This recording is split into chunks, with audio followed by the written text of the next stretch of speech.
think I'm going to assume that everybody is here, so let's get started. Yeah, I think we probably ought to start, didn't we? Thank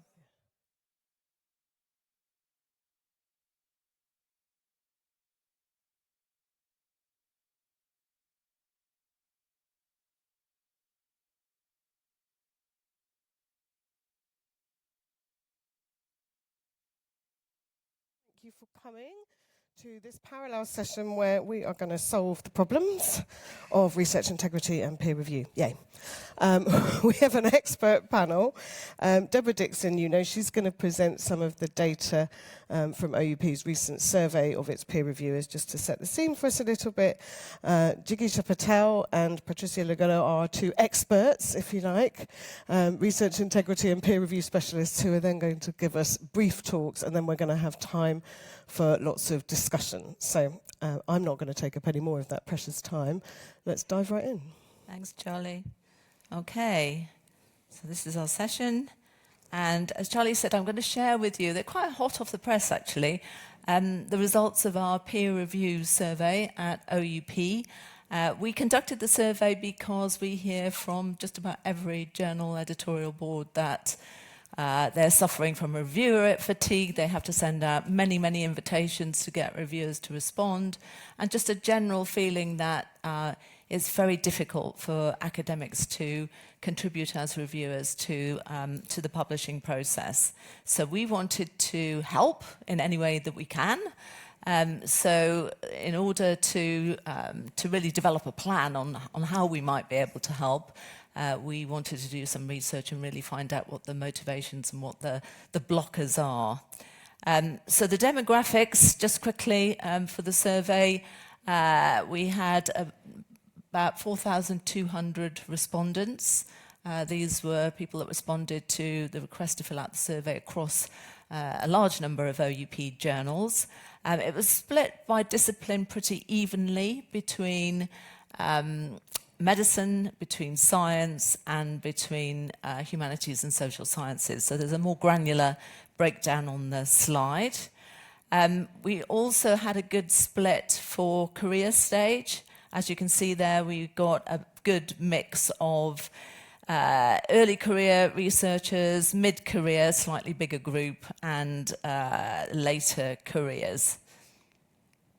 And demographically, again, you know, it's quite a good cross-section between Europe, North America, and other parts of the world. So we looked at the data in context of these breakdowns, and I've pulled out for you some of the slides that I think are most interesting. There are quite a lot of slides, so I'm going to whiz through them, but you know, you can certainly have these slides available afterwards. So first of all, we wanted to find out, you know, how many reviewers are generally asked to do. And the answer was a lot, but there was a clear distinction across subject areas here.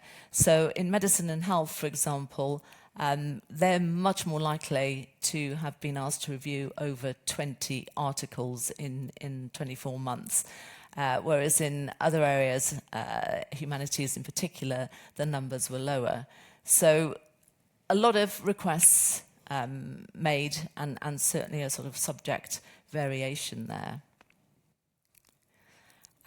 In the last 24 months, how many requests have you received? So this looked at how the various respondents, and you can see there again that the medicine and health discipline were more likely to have received more peer review requests. Of the peer review requests you received in the past 12 months that were relevant, about how many did you complete? And not surprisingly, there's a law of diminishing returns here. So the more reviewers were asked to complete, the fewer they actually did complete, because they were just really totally overwhelmed with the burden. So in general, what motivates you to be a peer reviewer for academic journal articles? So these were the top 5 themes that came out. And interestingly, these were pretty consistent across disciplines. And the top that came as the biggest sort of motivator in all areas was because it's an essential part of the role, it's my way of giving back. And you know, they had lots of options to fill in here, but certainly that was the most popular reason for why reviewers do what they do. To stay up to date and to learn about the subject area is really important.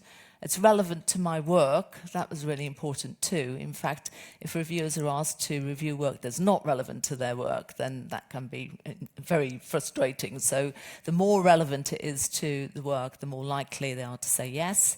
The reputation, the quality of the journal, the editors, etc., important, but not as important as the other three, which is interesting.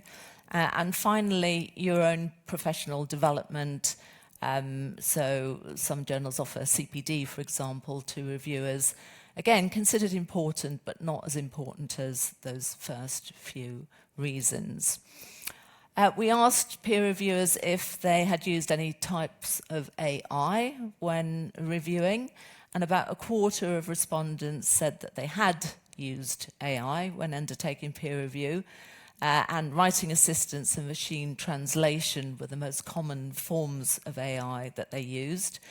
Looking at the split with early career researchers, they were more likely to have used AI than the older age groups.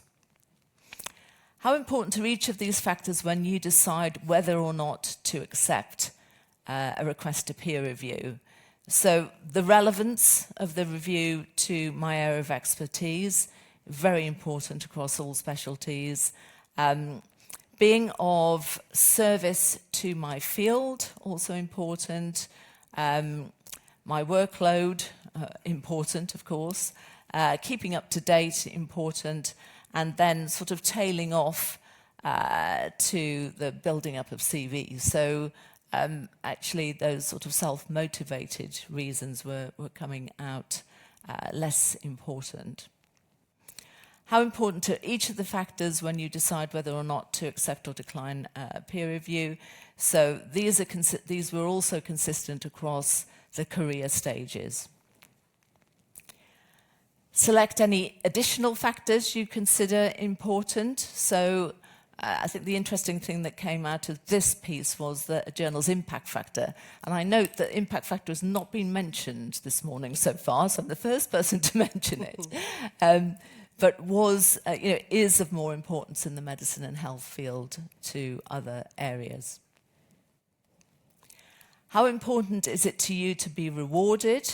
So this was quite interesting. I think the importance of being rewarded for completing a peer review really brought forth quite mixed views. And there wasn't really any clear trend here as how important it was across the board. It was important to some people, very little importance to others, and a lot of people in the middle. This is a sort of another look at this. So this looks at the different subject areas and also is a cut on the early mid-career stages. So overall, early career researchers considered reward to be more important than the older researchers that we were surveying. And additionally, those in medicine and health, followed by humanities, considered it more important than the scientists to be rewarded for completing a peer review. So imagine a scenario where you're undecided about whether or not to accept a request to peer review. What might encourage you to accept it? Well, again, top across the board was interest in the topic and relevance to my work or expertise. Second was workload, what time was available to make the review. Being paid, some differences here. It was more important in the humanities and social sciences than in STEM and medicine, but it was signified as being important. And as we know, that most reviewers are not paid, so this is a sort of aspiration, I guess. Personal invitation request is also important. But the top two there were pretty consistent across all subject areas. Which of these features do you think makes the biggest positive impact on your experience as a peer reviewer? So top here was an interesting article. User-friendly reviewer platform was also very important. And feedback and evaluation of peer reviews also important, and not all journals do that, but clearly that is something that is appreciated by reviewers.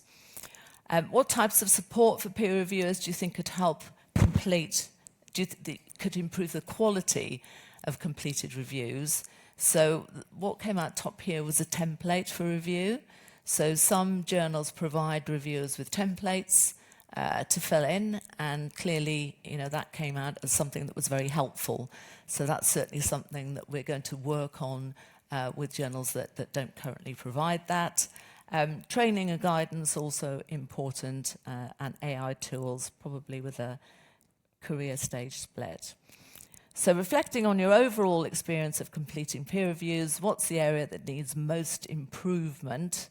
So some variation here. Those in humanities were more likely than others to mention feedback on review as an area for improvement, whereas those in medicine and health were more likely to mention training and guidance.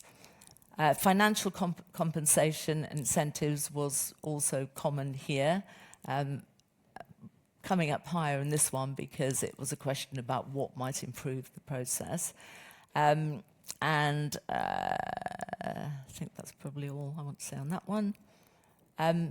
So that's, in a sort of whirlwind, the highlights of the review. We are now developing a program, OUP, to try and address some of these points. We can't address all of them, obviously, but it's quite clear, I think, that we are in a sort of environment where we do have some reviewer fatigue, to say the least. It was amazing. Thank you, Deborah. I can't believe you fitted all that into 10 minutes. Loads of nuggets to pick up on there, which we will come back to, I'm sure, both within your talks and then hopefully in some discussion time afterwards. But let's carry straight on with Jigisha. Thank you. Thank you. So my talk is quite short, but I'm going to begin by asking, what does peer review do? And I'm going to ask the audience, peer review validates science. Do you agree? So put your hand up if you agree that peer review validates science. Excellent. Peer review maintains research integrity. Put your hand up if you agree. 1, 2, 3. Can you put a half hand? Yeah, I've got a half hand. Okay, so all right, so maybe two or three people. So that's fantastic. So we're all on the same page. I teach on peer review, and I always ask these questions when I'm talking to researchers about how to peer review, and the majority agree with both of these statements. So there is a perception out there that peer review is this wonderful thing that will validate science and maintain research integrity. So here's another slide that I show to researchers when talking about peer review. We know that science is validated by this process where you conduct a study, you might decide to repeat that study, someone might take your data and reanalyze it and they will get some results. Someone might try to redo your study from scratch, or someone might gather your data and other people's data who've done similar studies. And it's only when all of these processes are churning out the same findings, getting similar results, coming to similar conclusions, can you feel confident, yes, that study, the findings of those studies, your study and the other study, is valid. Problem with this is that this is a slow process. It's objective, but it takes years. And that's where peer review comes in. But remember, peer review only looks at one study. It is an opinion, so it's a subjective process. But if done properly, it should be looking at reproducibility, soundness, and ethics. And the whole idea of peer review is that it's supposed to support this whole process of validating science by making sure that what is published can be repeated and validated in the future. Now, when you look at traditional peer review, and I'm talking here about in the context of research integrity. Traditionally, you had an editor, a peer reviewer, a researcher would submit something that they wanted published, and this group of people would consider the research and decide whether it's good enough to be published or whether it should be rejected. And this was done on the understanding that everything could be trusted. So the paper was accepted at face value, and everything written on the paper was accepted at face value. That wasn't questioned. Unfortunately, the reality is not like that at all. there is a background of unethical behaviours, which now means that this traditional process cannot be used to rely, these behaviours and process cannot be relied on as the process that will allow you to trust this research. You just can't accept research on face value. So there's a background of mistrust.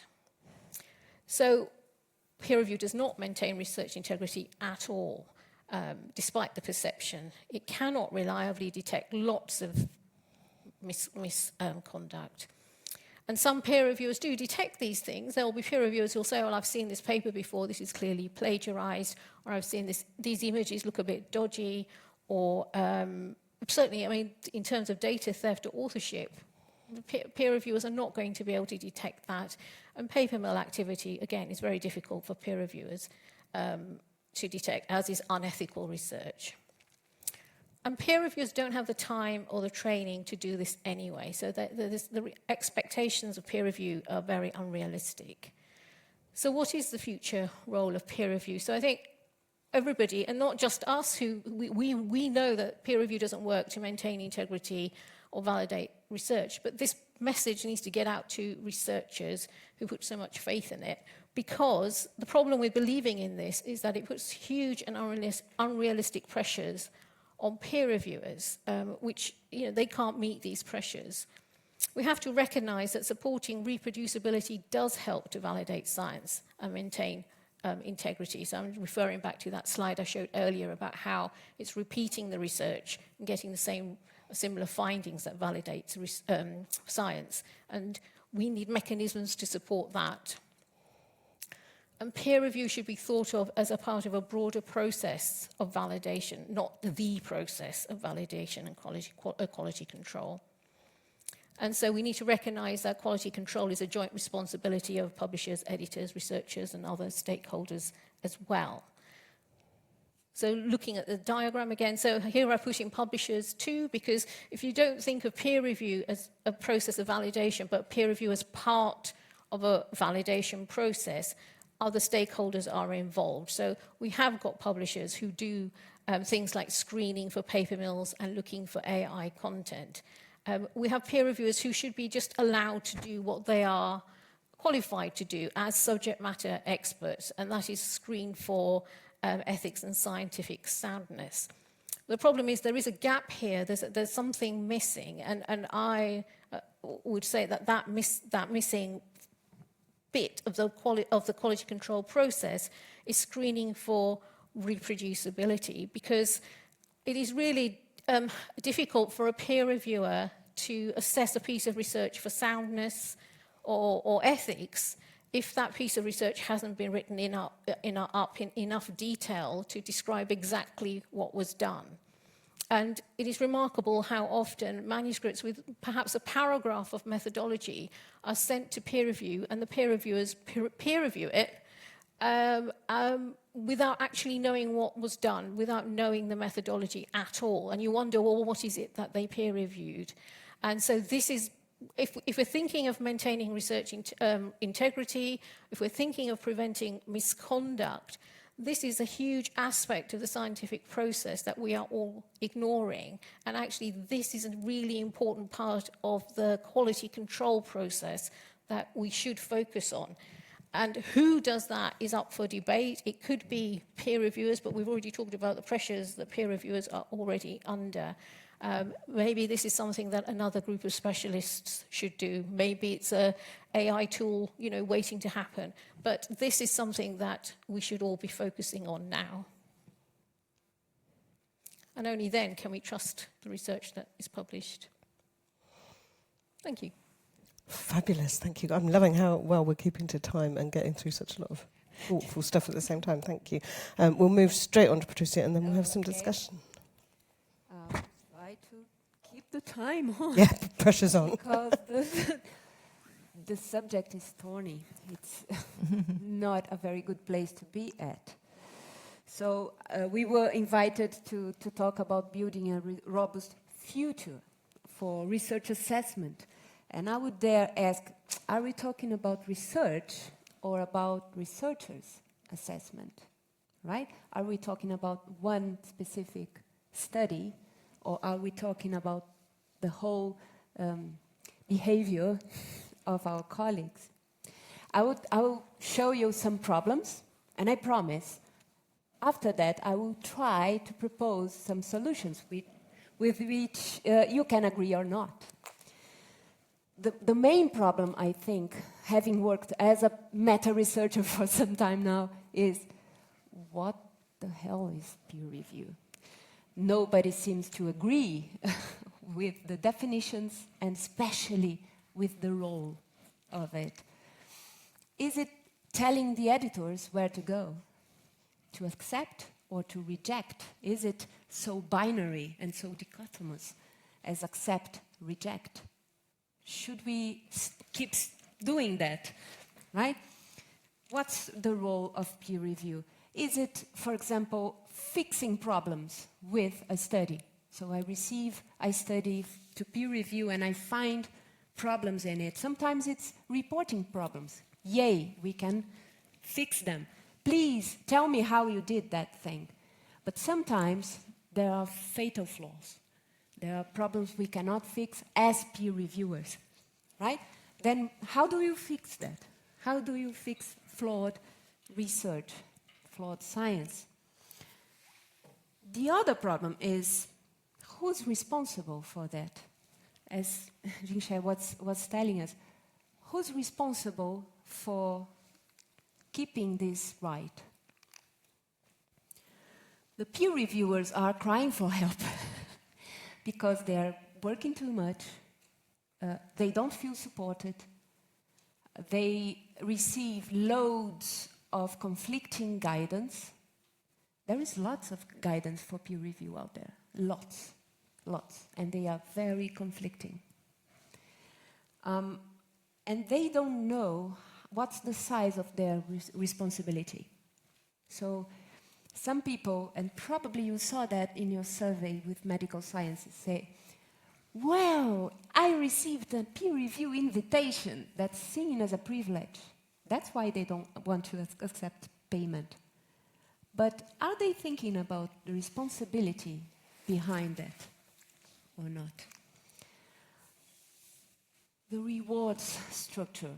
So I'm thankfully talking to a university press audience, so I don't need to talk about commercial intent or profits, but still, even for not-for-profits, we are basing our publishing system in a work that is not rewarded, that is not paid, right? Some publishers do offer us, peer reviewers, a discount to buy a book sometime.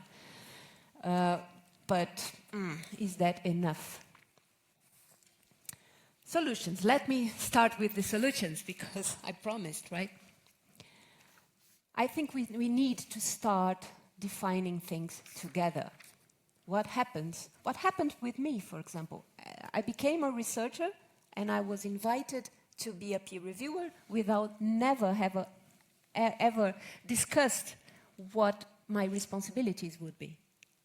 As a researcher, as a peer reviewer, as an editor, never. I think we need to sit and discuss more and define together. By together, I mean involving all those people Jigisha told about, but also society, members of the public, right? Everyone should be accountable for it. Not the editor, not the peer reviewer, not the publisher. Everyone should be held accountable, in my opinion. And I think we should stop or reduce our discussions about rewarding peer review, rewarding the publishing work, and start talking more about rewarding openness. I think there is no scientist in the world that has conducted all of their studies were perfect. There are problems. There are mishaps. There are equipment that break. You forgot to calibrate. You forgot to interview someone that you should. There are many errors and problems that happen in our research. We are not being open about that, and we should, because that's what's making, that's what will make the reviewing work easier, right? If I know what went wrong, I don't have to chase you about that. Exactly. Right? Those are my thoughts. Yes, thank you. Right, well, we are going to open this up for discussion, and I assume we've got some roaming mics, although nobody is waving one in the air. Yeah. Oh, no, here they come. So we're going to go to a first question. I tell you what, while you get to Chris with the mic, I just wanted to ask something, because I think we touched on something so important there, that there is a potential role for publishers in building a tool that helps to validate data and validate the reproducibility of data, or there is a role for somebody to do that. The question I give back to you is critical thinking something that a robot can do? Can a robot be critical? Because that's what peer review is. It's not about finding words in a paper. That a robot could do. So maybe we could train robots to find information in a paper to say whether it's complete or not. But can it evaluate science critically? I would say no, they cannot think. Thank God. Fair point. All right, we've got a mic What do you out. think? Might have some thoughts on that, actually. So certainly, I mean, I agree with you that an AI tool cannot critically evaluate a piece of research. I mean, the argument I was making there was that even before it goes to the human expert, the peer reviewer, that manuscript needs to be written in a way that properly describes what was done. You know, describing the methods in full, describing where the materials came from, describing the data, where it's available, if it's available, etc. And if that manuscript is not properly written, it cannot be peer reviewed properly. So sending peer reviewers manuscripts which are not properly written, it's a complete waste of time. So the question there is who now checks those manuscripts to make sure that they're written in a way that's reproducible? And I would argue the most important thing that the peer reviewer needs to see is that methodology, the details of the methods. I think we got a question. Great. Thank you. First of all, I love your shoes. Secondly, I noticed on slide 20, I think it was your final slide, Deborah, it was very interesting to see the interest in monetary compensation for reviewers. Now, I haven't seen that level of interest in monetary compensation before. I think reviewers have always been interested in it, but perhaps it hasn't filtered through yet. But that was a very stark message. Are there any plans for OUP to look at that? Is the first question. And then the second question, slightly more general. Does this mean there is scope to professionalise the peer review aspect? It often seems odd that we outsource one of the most important QA steps to volunteers who are virtually strangers to us. Yeah, I think we have to look at everything, because clearly there is a major problem. And the whole sort of ecosystem depends upon reviewers spending their time, you know, whether they do a good job or not. Really, we do need peer reviewers to, you know, to keep the publications going. So yes, I think we need to look at it. There are many challenges, because there are many journal articles that get peer reviewed, and when you start looking at the economics or even the practicalities of rewarding each individual reviewer, it becomes overwhelming, but certainly something that needs to be looked at. I think your second point, Chris, is probably the more realistic option to look at. You know, should publishers, or should the system, if you like, be employing effectively people to do peer review and compensate them for it?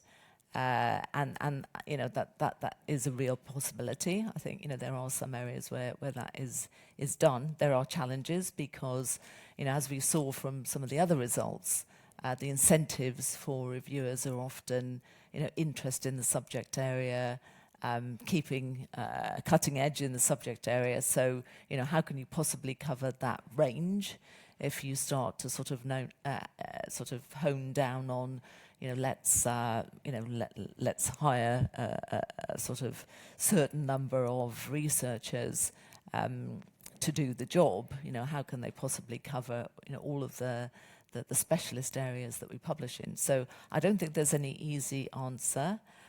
It was interesting in the data that the monetary compensation rated highly when we asked what could improve the system, and that was the slide you're referring to. An earlier question was, you know, what incentivizes you to review for a particular journal? And actually there, monetary compensation came quite low as a priority. So, you know, whether it truly is an incentive, I don't think we really concluded from the results that we saw. Yeah, there's an element of self-selection there, though, with the people who responded to the survey. So I think yes, it would also be interesting to ask that to people who haven't reviewed. I'm quite interested to ask those in the room, right? We're a random cross-section of all sorts of different people. Just if you put everything else aside, do you think peer review is something that one ought to be paid to do? Hands up. Yeah, interesting. What is that? Something close to 50-50. It's not... I'm putting two hands up. I mean, I take the Bjorn Brehm style view. I don't know if you know Professor Bjorn Brehm's German neuroscientist. I think in the STM context, at least, scientists are paid to peer review, but it's part of their salary. It should be part of their job from their employer and not additionally paid extra on top every time they do it.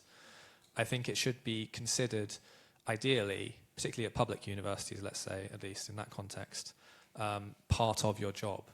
So that's why I was kind of hesitating when you said, should scientists be paid to peer review? It's like, I kind of argue that many are, it's just not so explicit, or whether the particular researcher feels they are paid explicitly to do it or not actually varies between researchers and different employment contracts. So it's quite a tricky question. But I know there certainly are scientists that feel they are paid by their employer to do a certain number of peer reviews per year as part of mentorship. I think one of the things that's a risk is that it isn't always in people's contracts. And we see a lot of scenarios where academics are increasingly unhappy with their employers and are working to rule on various bases. And this could be the kind of thing that falls through those cracks. And it comes back to one of the things that you said about people review to give back. What about when they feel they don't need to give back anymore because they're not being given much in return? And that may also conflate with paying to publish, right? If you're paying to publish, you probably don't feel as much need to give back into the publishing system because you've already paid for it. So I do think there is a need to reinvent things because of the cracks that are appearing in a system that relies on goodwill because it isn't necessarily in people's employment contracts. Suppose we were to pursue that a bit further and the professionalising, whether we do that in terms of paying people or bringing in different people. I think that the point that had come up in the survey about the templating is really interesting. What could usefully be, and this comes back to what you were saying as well about let's all just come together and define what we want, what could usefully be defined in a template or something of that ilk? Well, I think lots of journals do have them, and you know they do come up with. And I see Patricia sort of sighing here, so I'll hand over to her in a moment. You know, I've seen several, and with my inexpert eye, you know, they look for. You know, sort of checklists of, you know, have you, you know, and they should refer to the methodology, you know, what's the methodology of the paper, you know, what's the, you know, have they got ethical consent, you know, have they referred to consult guidance, etc., etc., etc. So they're quite, but I think our intention at OUP is to gather the samples that we've got access to and come up with something that, you know, works as a sort of overall. But we'd love, and we will look for researcher input into that. So, Patricia, please, you pick up. In fact, I've been conducting some studies about peer review in the last years, and in the last one, hot from the press, as you say, coming soon, we looked at the peer review report for 3 kinds of studies, and then whether the publisher had templates or forms. I don't like to say templates because they don't teach the peer reviewer how to write. They just make a form where you check. Did you look at this? Did you look at that? Etc. And what we saw with a not very big sample was that there was so much variation that we could not compare one template with the other. So even within a journal, the forms varied over time. So I think the editors thought, I should stop asking that question, I'm asking another one. Which means that, and several peer reviewers opted not to use them. Oh, interesting. So how are we going to organize this mess? And what are the questions that we should ask?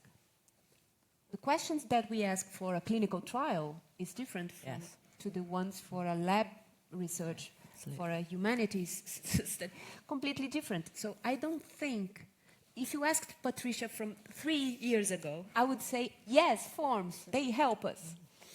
But today, I'm very, very skeptical about that, especially after I read a qualitative study where someone that an editor-in-chief said is in my mind until today. He said, he or she, I don't know, I will never send a form to my peer reviewers because I trust they are the best experts to evaluate the studies. So I should not tell them what to do. And if I start doing that, they will not review for me. And I think we should think about this possibility. We create forms, we create toolkits, reporting guidelines, myself included, I'm guilty of that, but we don't ask people if they want to use them and if they will use it. Yeah. Yeah, so going back to paying peer reviewers, I've seen lots of really bad peer review reports, and my only consolation has been, well, at least they didn't get paid to return these reports. So I think that is an issue. So if a peer reviewer expects to be paid to produce a report, well, then the person who's paying expects a certain quality of report back.